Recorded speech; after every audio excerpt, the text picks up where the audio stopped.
You're watching Shalom TV, celebrating Jewish culture. Funding for Shalom TV has been provided by the following.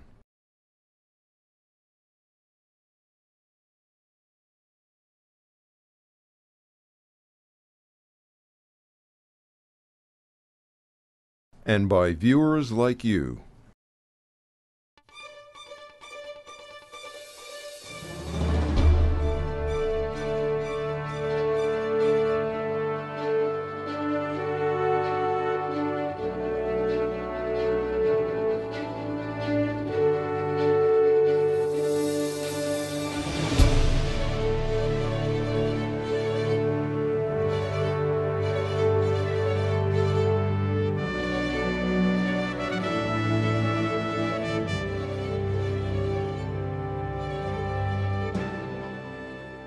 A word of background. Conflation was not always the case. Pre-1948, I want to turn to. One was not only a Zionist. One obviously, probably a requisite, was to support the notion of the Jewish people returning to our homeland to build a Jewish homeland, a Jewish state. But that was not sufficient, because whether you were here joining a Zionist youth movement or in the Yishuv in Palestine pre-48, you identified with a youth movement or a Zionist party, which had different views about what this future state might be, should be. And it differed on three issues. One, economics, socialist or capitalist. One, religion, secular or religious. And one, Jewish, the state itself, Jewish state or binational. There was a significant number of Jews in Palestine, in the Yishuv, that were binationalists. And therefore, when you associated with Hashomer Tzair, you associated with a group, whether here or there, that had a vision of what this state could be, should be. Hashomer Tzair, secular, socialist, Jewish state, binational state. Jabotinsky, Jewish state on both sides of the River Jordan. Capitalist. Secular at the time, I believe. So these were radically conflicting visions of what this state could be and might be. It's remarkable to me still that pre-48, miyad acharei Shoah, after the Shoah, somewhat weak, even though we had robust debate, messy debate, we somehow prevailed. 48, of course, we face wars, incredible external conflict. We need to come together, and understandably, I would say the historical imperative was there and here, mobilize and stand with the young state as it faced the armies that were trying to end it. And for 60 years, North American Jewry has rallied around, particularly after 67 and 73. This may have well been, this was the historical imperative. However, in the course of mobilizing our community in support of Israel, to stand with the people of Israel, raising money and advocacy, several generations of Jews have been denied the opportunity to think carefully and critically, what is my view of what this state can be? To deal with some of the more complicated issues, which in many of our views has left both young and not so young, even some of us intellectually naked, to deal with the conceptual challenges that are facing us. Since most of us were younger, there's an alternative set of narratives that have emerged. Where have we been in Jewish context to help people to develop? How do I respond to that? Someone said to me the other day, most of us are liberal Zionists, liberal nationalists. If you read Hertzberg, and by the way, if you haven't read Hertzberg recently, the Zionist idea, the first 100 pages, a brilliant introduction historically to the emergence of Zionism. The Zionism that prevailed in many ways is a conservative nationalism. Okay, it provides to religion and ethnicity a greater role in society than is the case for most of us in North America. Have any of us been in educational settings which have provided us the opportunity to work that through? And in the absence of that, when confronted, so many, particularly of young, but not only of young, find themselves intellectually, conceptually, Jewishly ill-prepared. Why? In my view and some of our views, that for totally understandable reasons, over the last 60 years, we have conflated Israel advocacy and Israel education. Israel advocacy, I understand, as mobilizing communities to stand with the people of Israel, to stand with them in crisis, to stand with them through good times, to advocate on behalf of what they are doing day in and day out. But Israel education, in my view, is helping young and old develop their own positions on what Israel can be, should be, might be, and even quite radically conflating and conflicting positions. It allows people to get into what do I believe this state can be, should be. But for understandable reasons, actually, as someone said, we've basically needed, the historical imperative has been that we needed everyone to come and stand together. Many of us believe the time this requires, it's going to take a long time. This is going to need a chiropractic shift in the Jewish community to be ready to understand that we must advocate whenever the state is challenged. We must be prepared to organize in our community Salute to Israel parades where we come together. But we would believe deep in our hearts that if more people had deeper visions of what this state is about, whether they were carrying the flag of Americans for Safe Israel and the ZOA, I use these just as examples, or Shalom Achshav. If more people had those flags, it would reflect deeper engagement and deeper commitment to the state. Birthright, we are 10 years away from half of the next generation having had the experience. What an opportunity this is to be excited by the miracle that remains of Israel today. But how we, for those returnees, and for all of us, develop the context to think in a new way about Israel engagement, that is the subject of this forum. We have three fabulous people who are going to talk to you about what's happening, what they are doing. These are really, I think we're in Kita Aleph on this. For 60 years, we've rallied around the flag as we had to do. We still have to do that, but we're also going to need, over time, to develop a new understanding of what Israel education is as distinct from Israel advocacy. Our first speaker to talk about his work from the Shalom Hartman Institute, and the speakers will just continue, Dr. Yehuda Kurtzer.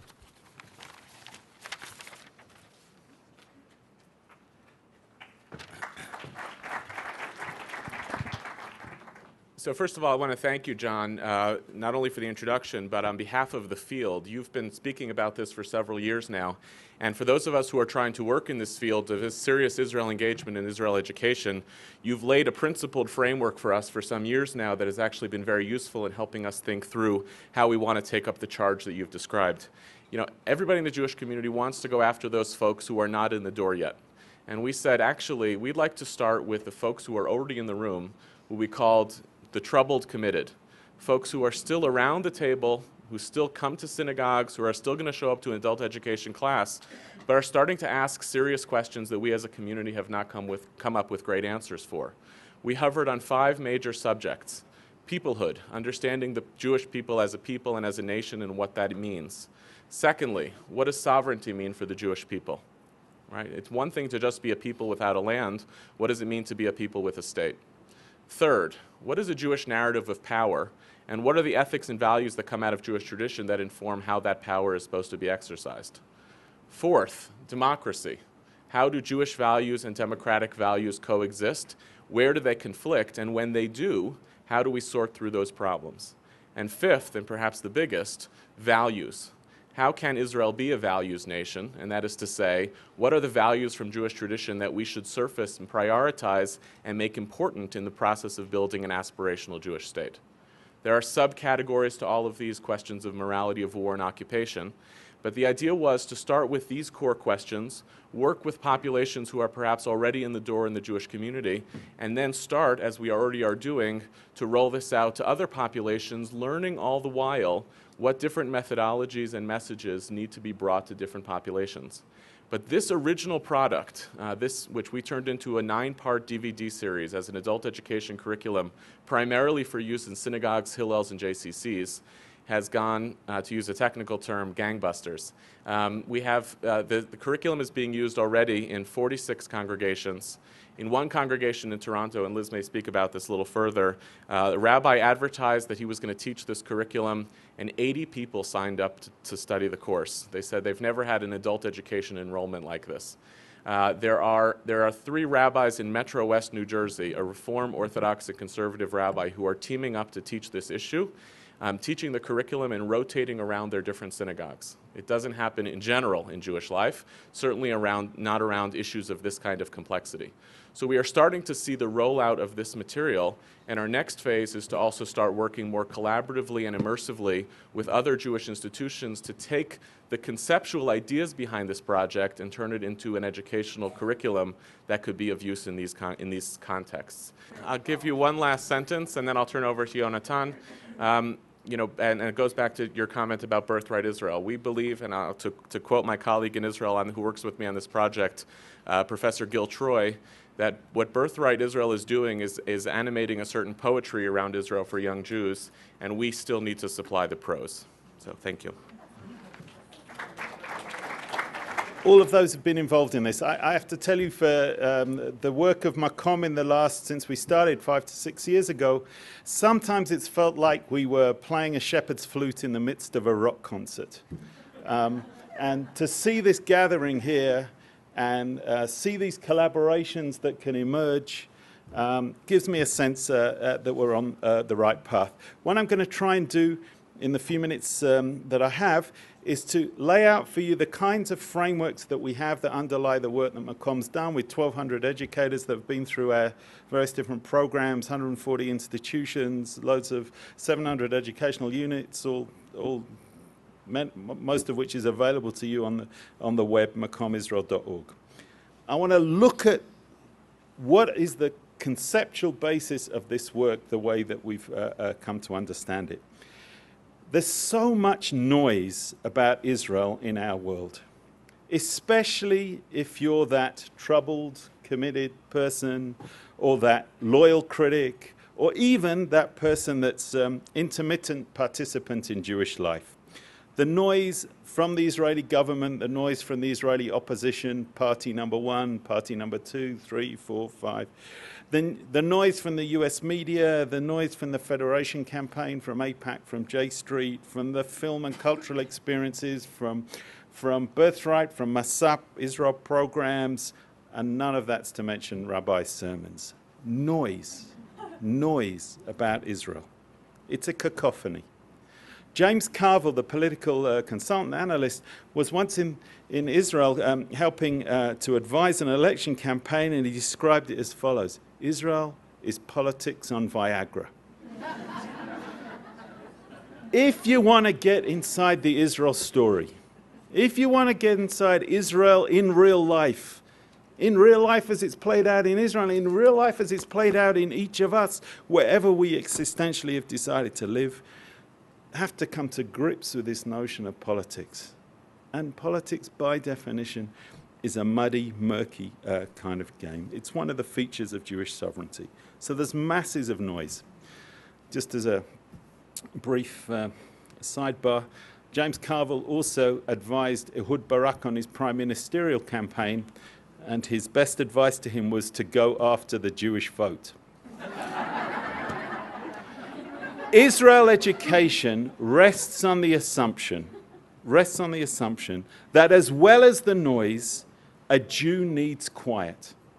A Jew needs a space to learn about, contemplate, grapple with what Israel means to them as a Jew in this era. The assumption is that engaging with Israel or being in Israel only makes sense if it helps make sense out of being a Jew. And what a radical change. This is not the end of 19th century Eastern Europe. And because of that, there's good news and bad news. The good news, we did it, folks. We did it. Jews lives of Jews can no longer be taken with impunity. There will be a response. There will be a price to pay. There is shelter. 99 point something% of Jews in the world today live in freedom. And indeed, as my Abba keeps telling me, the single largest group of Jews today who would love to leave where they are now and go somewhere else are probably Israelis. And as he says, put that in your Zionist pipe and smoke it. There's Jewish cultural creativity in Israel and all over the world. It's a good news story.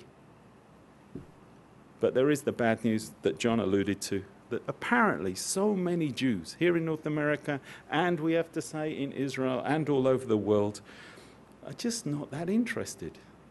The noise gets in the way.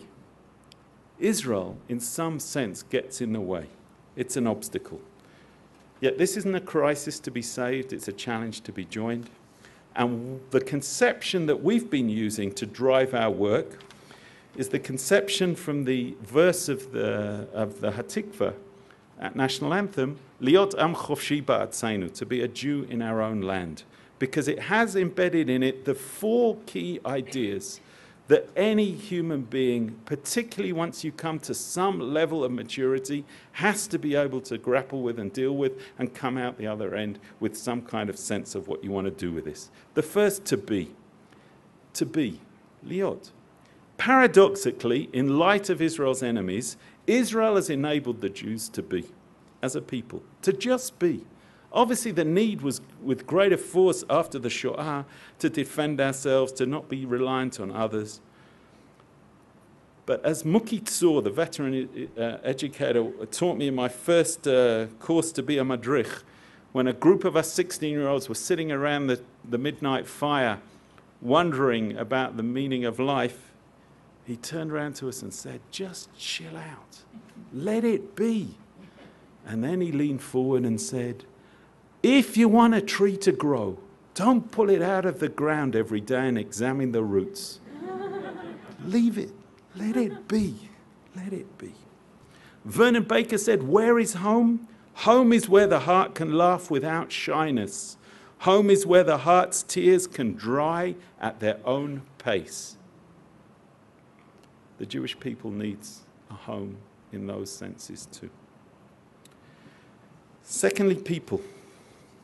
It's tough being a people, and it's somehow counterintuitive. All the time since the emergence of the nation state, what does it mean to be Am Yisrael? Right? And even the use of the word Israel, as we talked about a couple of times. Simon Ravidovich, the Brandeis University professor, entered into a deep debate with David Ben-Gurion over why did Ben-Gurion call the state Israel? Israel always applied to the entirety of the Jewish people. Am Yisrael, Eretz Yisrael, Matinat Yisrael, Klal Yisrael, Tzur Yisrael, Knesset Yisrael. Yeah?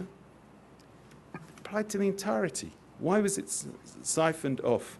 We don't yet have the tools and the ability to figure out what does it mean to be a people in the midst of all the diversity that we can patently, obviously encounter the moment you look around any room of Jews or any community of Jews. 3 key ideas to do with people. 3 gateways to the concept. The first is the covenantal understanding. We Jews live in the spiritual cultural order of the Jews. We are heirs to an inheritance. You know that phrase, all of us came out of Egypt? You know that phrase, as the Israeli secular Knesset member never ceased to remind us, right? I too was present at Mount Sinai, she said. I too was present there, even if it never happened. Right? That is to live in the covenantal sense of what it is to be a Jew.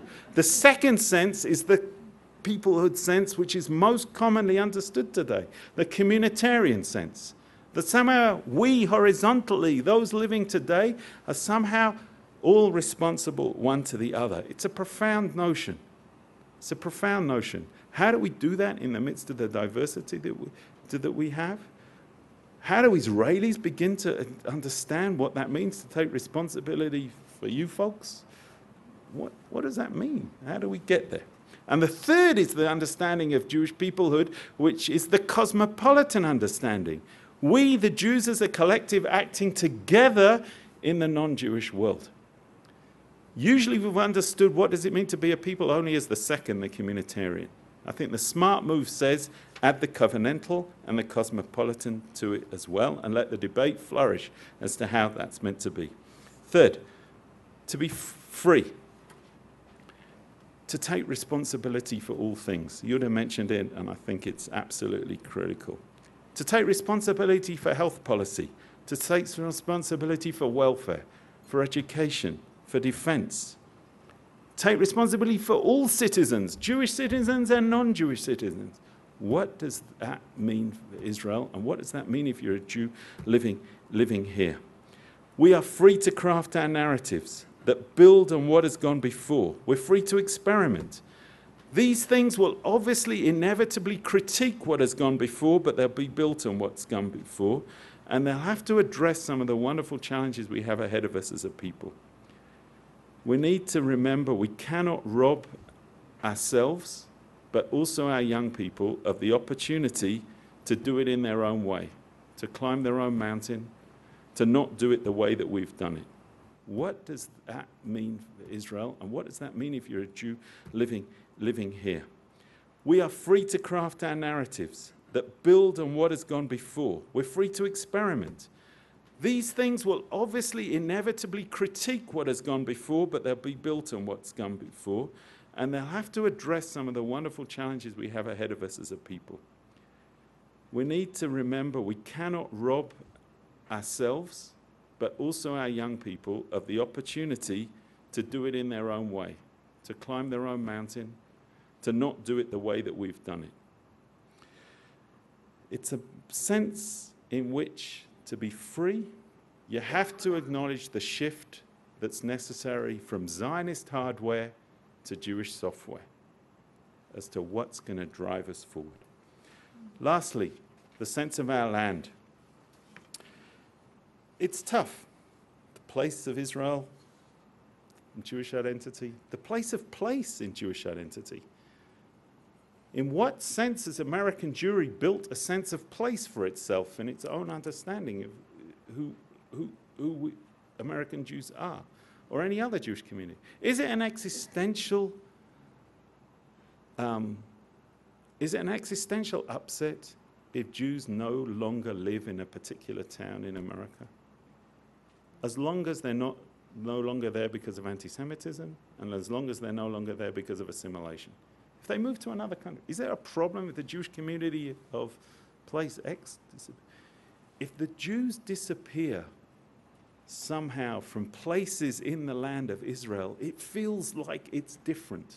In what sense is that different? What do we do with the claims of other people to the same land as the land that we hold? What is the unique role for Israel in Jewish life in North America that is not based on the negation of the diaspora, but is based on the affirmation of vibrant Jewish life here in America? These four ideas come together to give us some kind of a framework, which, if you layer on top of it the following kinds of educational insights, you get to a very different notion of Israel in an educational setting. The first is to say we must be student-centered, or as we're fond of saying, you have to allow people to bring the elephants into the room. Every single one of us has some kind of issue, concern, something inspirational, something that troubles us, alienates us, intrigues us. Let them bring it into the room. Education can allow critical thinking even at a very young age. One of the movements in philosophy for children at the moment says, you know, you can ask a 6-year-old who has a teddy bear, who loves their teddy bear, would a bear make a good pet? The moment a 6-year-old is thinking through, would a bear make a good pet? They're into a critical thinking mode. What is the Israel education equivalent of that? As John said, we're in Kita Aleph, we haven't worked it out. Number 2 is to say, figure out the local context, the local culture. What does freedom mean in America? Does it have to be this way also elsewhere? As an example. Point number 3 would say, pay attention to the multivocality. You will rob people of the richness of the educational grappling if you don't bring a range of views to bear. Those views across, there are idiots on the other side that disagree with you. There are. But I promise you there are also smart people who are thoughtful. And I promise you too there are idiots on your side, whatever your side is. Fourthly, deeply embedded in Jewish civilization. You see what's coming out of the Bet Midrash, the Hartman Institute. Deeply embedded, whatever the issue is, deeply embedded in Jewish civilization.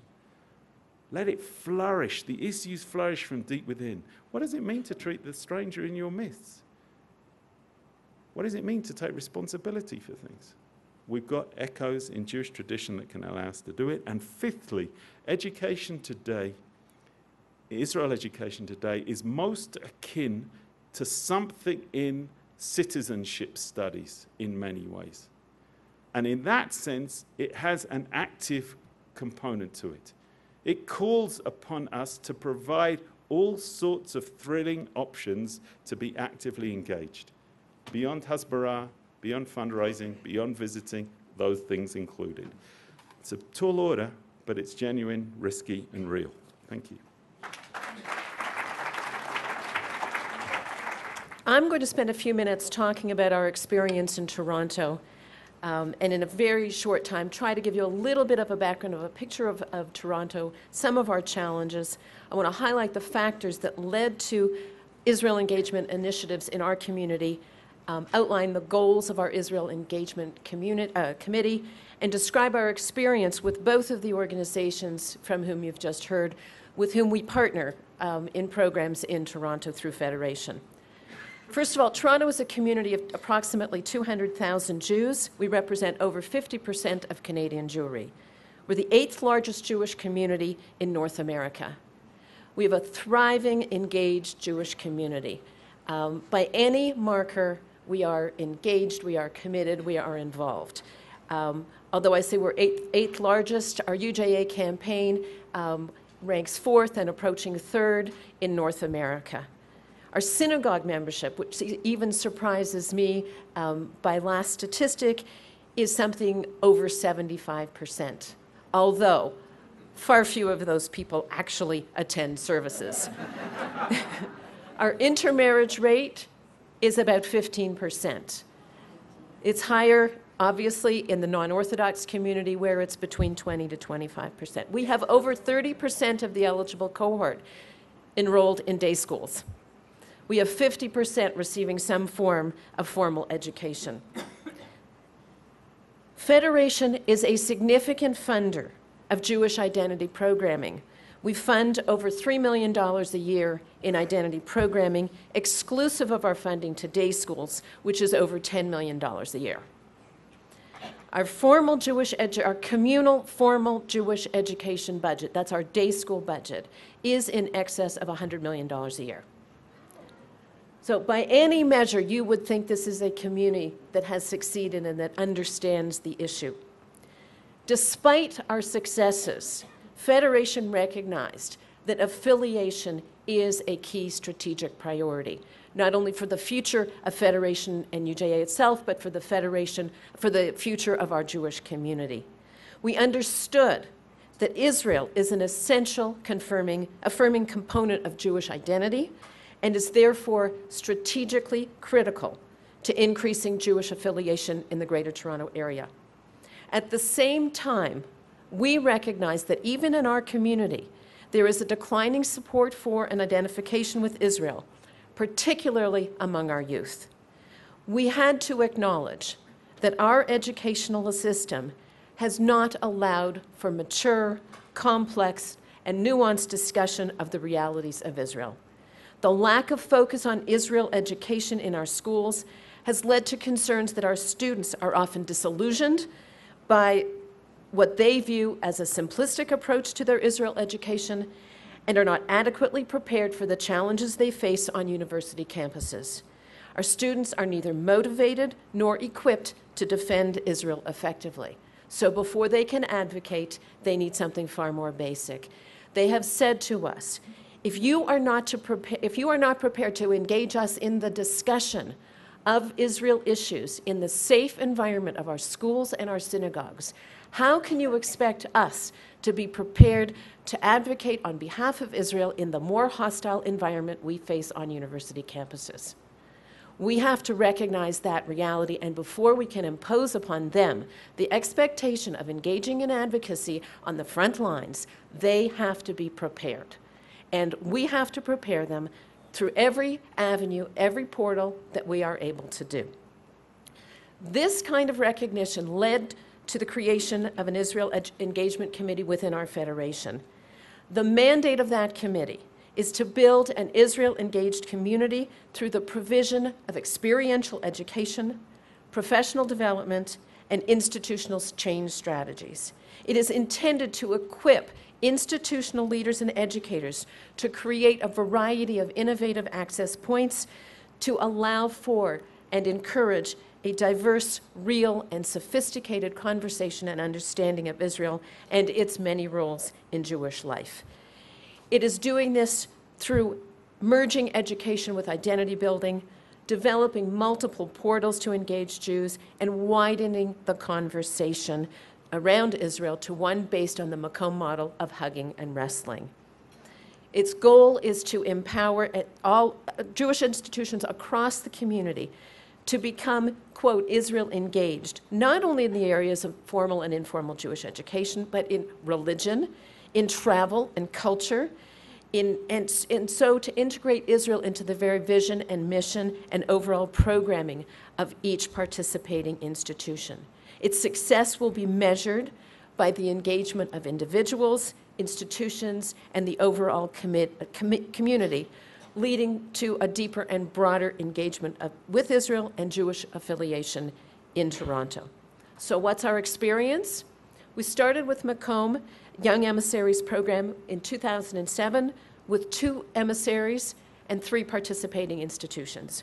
In 2011, we have 14 emissaries and 23 participating institutions, including day schools, supplementary schools, synagogues, camps, and youth groups. We have reached a wide denominational and geographical spectrum. Each pair of emissaries reaches somewhere between 1,200 and 1,750 people per week through their experiential engagement. They have built personal relationships. They have built personal relationships not only with their host families, and we have 30 host families each year because they rotate. So those families are integrally involved and adopt these young emissaries.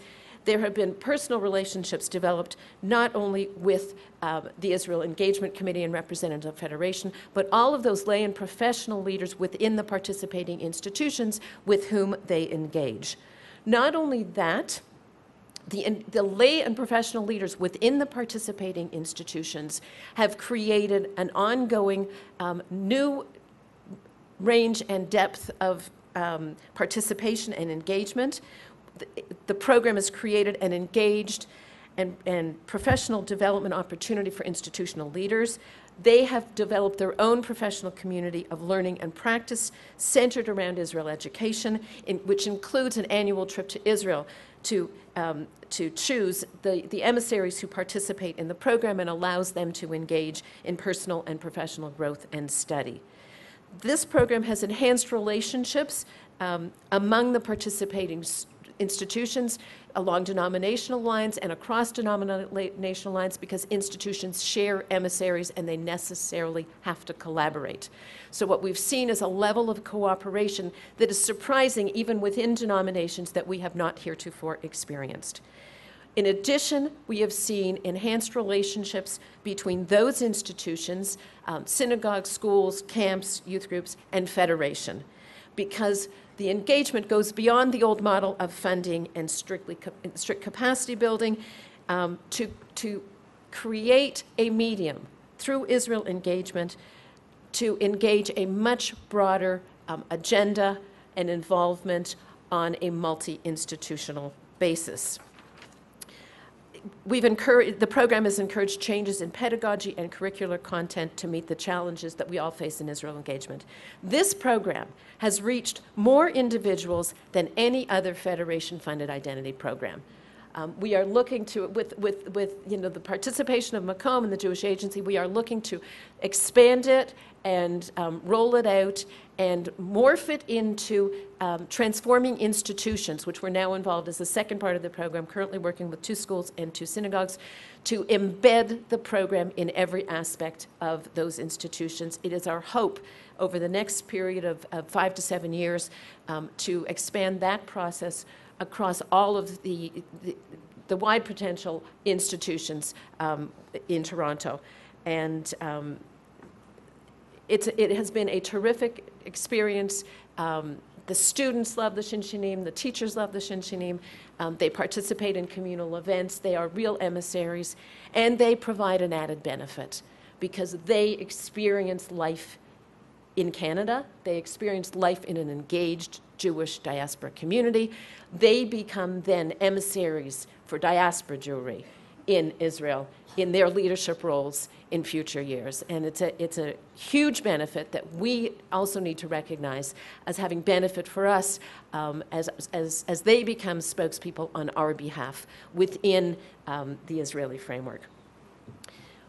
What Makom does is enable these institutions and encourage institutions to work in collaboration with other organizations, other think tanks and educational organizations that are also developing resources and inspiring conversation around Israel engagement. And not surprisingly, one of those organizations is the Shalom Hartman Institute, which is providing, as you've seen a small snippet of, the intellectual framework to allow for a very thoughtful, nuanced conversation about Israel among our leadership. Hartman Institute has had a long history of a quiet presence in Toronto through private and synagogue-based adult education study groups, through the participation of many of our rabbis in its rabbinic leadership conferences, and of our communal leaders in its lay leadership retreats.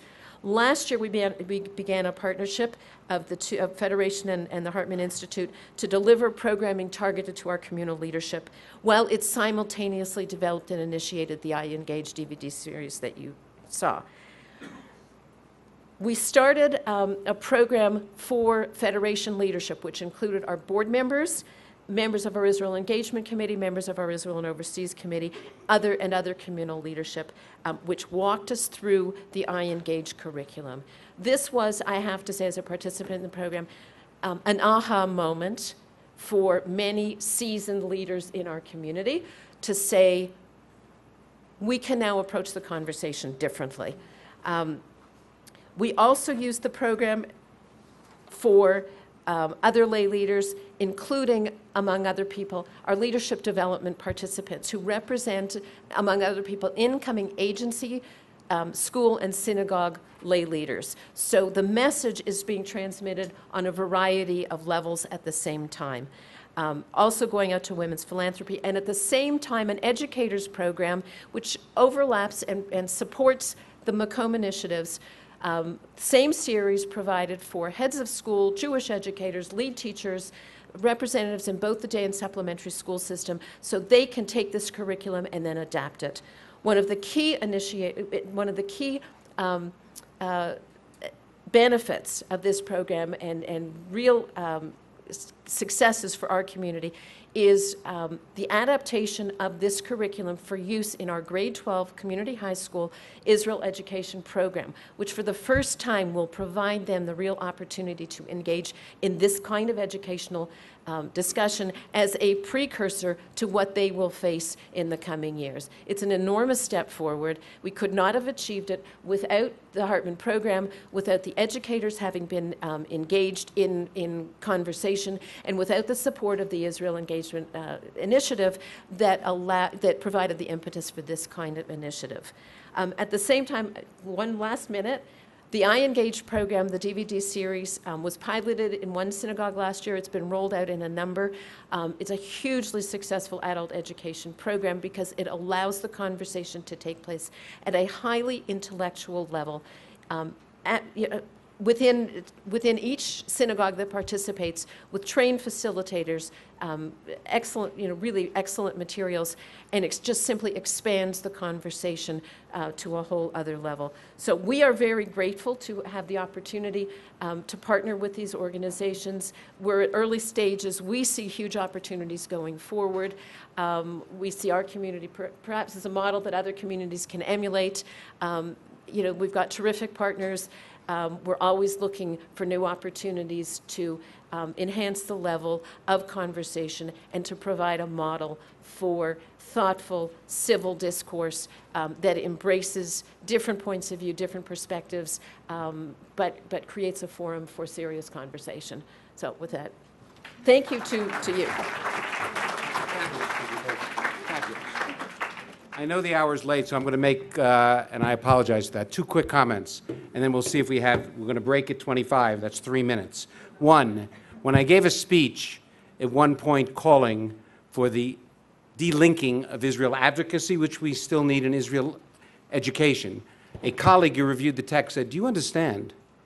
If you get into this seriously, I was calling for the creation of courses, particularly for professionals, called Wrestling with Israel. Some people may drop out. I said, you better believe that the vast majority of people can work through these issues and develop their own views and work through whatever the grays may be and stand with us wherever they end up. Wherever they stand, we stand with Israel. You got to believe that, and I do. I believe that that for all the reasons, people may end up on the right, the left, up or down, but you can work through all the complexity, but avoiding it leads people to ultimately, for some, to turn away and distance. Second of all, I want to just say I've known of Hartman, and the Hartman series is fabulous. Of course, I've known of Makom, but to hear the Toronto experience where you've put this together is really, really inspiring. There's a lot of focus, understandably, in our community on the issue of delegitimization. Those forces here, in my view, that deny the moral right of the Jewish people to the Jewish state. We need to stay on that. We need to put resources on that. This session is about recognizing we also need to put serious focus and resources on helping young and old legitimate Israel, not because they're repeating a line, but because they've worked through, struggled through, and they can stand on solid ground and deal.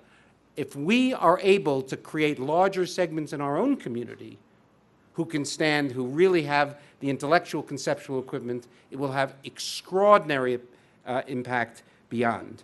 So I want to, and therefore each of us, whether we sit on the board of a Hillel, a synagogue, a board of Jewish education, a central agency, or a federation, I think the purpose of this was to help you, all of us, understand the conceptual imperative. We need to stand with advocacy, whether it's marches, whether it's dealing delegitimization, whether it's training people to be advocates on campuses to respond. But we also, within our educational institutions, synagogues, centers, hillels, camps, need to develop programs so can people develop their own views, struggle through the issues. That will strengthen us as a community. That will strengthen engagement wherever people end up, right or left. That's the purpose of this, and I hope you will take that back. And you've got great resources and partners here in Shalom Hartman, in Makom at the Jewish Agency, and now with a living example of what's happening in Toronto, Liz, Ted Sokolsky, I don't know who else, but these are extraordinary examples. I thank you all for being with us. We've got a lot of work to do.